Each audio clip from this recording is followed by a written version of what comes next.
Now, the model you landed on is interesting. And this is where you personally, you combined your background and experience in economics, your knowledge with that, with a business model. So, so as you flagged it earlier, but if anybody missed it, it's, you do a 50% of profits to this end, right?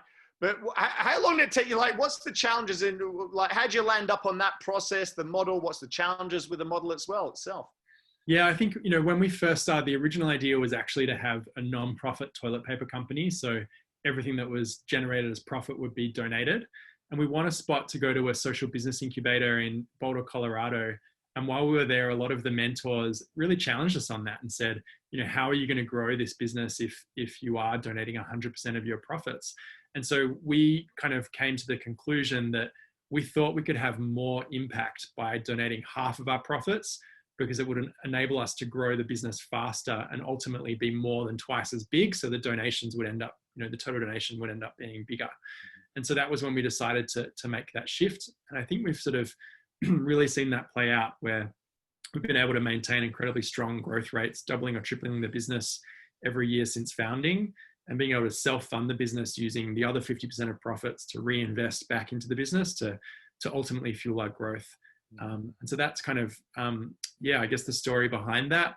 But, we wanted to make that number as big as we could to still show our customer that the reason why we exist is because of the donation that we're making and the problem that we're trying to solve. And we felt like 50% was, big enough that it showed that without the problem, we wouldn't be here. But, we still want to be able to use the other 50% to help us grow the business at a faster pace. And so I think you're articulating it exceptionally well. And then because for people that just, like, we're in a blinker society, people look at the glance and go, why only 50? Why not the not-for-profit or, completely? I think the way you're explaining it is really very clear. It's by having that profit there, you can target it to grow quicker, which ultimately actually leads probably to bigger profits in the end. That's the end game. And I can attest to this firsthand, right? We'll talk about the philanthropic space and the noise there, because in the last few years, it's become very noisy.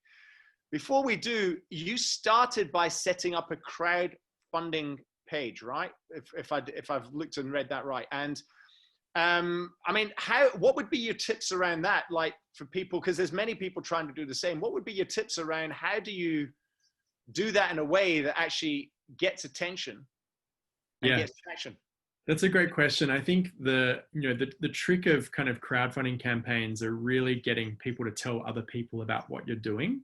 So we started from how do we make this shareable, and to really help drive the shareability, how do we make it newsworthy? How do we make it something that people will want to write about and people want to tell other people about? And so they're kind of the two elements that we came back to.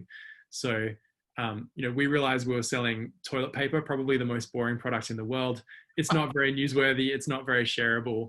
And so to get people's attention, I agreed to sit on a toilet on a live web feed until we pre-sold the first $50,000 worth of product. So we created something that was newsworthy. We created something that was shareable and used that to help us get the word out there. And so, that was a huge part of our success. I think we ended up getting national television and print coverage in Australia. We went viral on social media and had like 2.5 million social media hits from that campaign. So it was kind of an awesome way to launch, but I would definitely not recommend sitting on the toilet for 50 hours.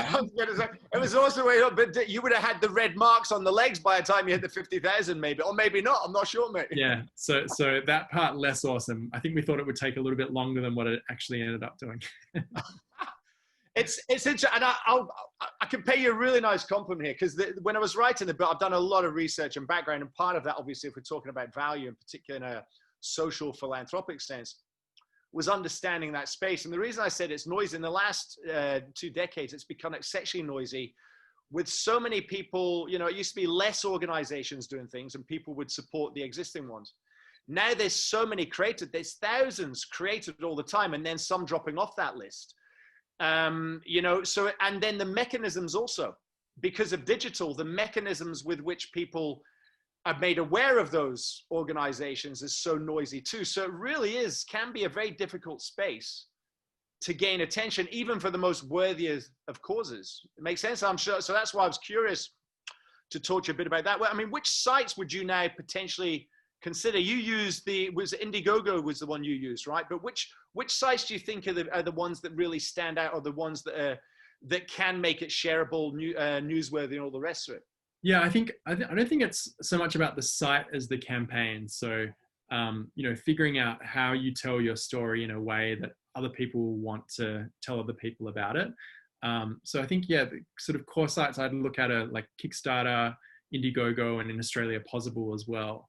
But really it comes down, the special sauce comes down to how you tell your story to get other people to, write about that and share that with other people. And completely. I mean, the storytelling is part of the model as well. In fact, my TEDx talk that's one of the biggest piece people take from it. The power of authentic storytelling, masterful storytelling, communication, that storytelling. As you say, I love it. That is the special sauce in a nutshell. And I think you guys are walking your talk clearly. I would say to you, sir, if I'd actually been more across in that research and I'd been more across your numbers, I can absolutely promise you guys would have been at the case study in the book, and I would have given it even bigger kudos. I promise you that. But I'll do my very best now. Post-published now, but I'll definitely do my best to help raise that now.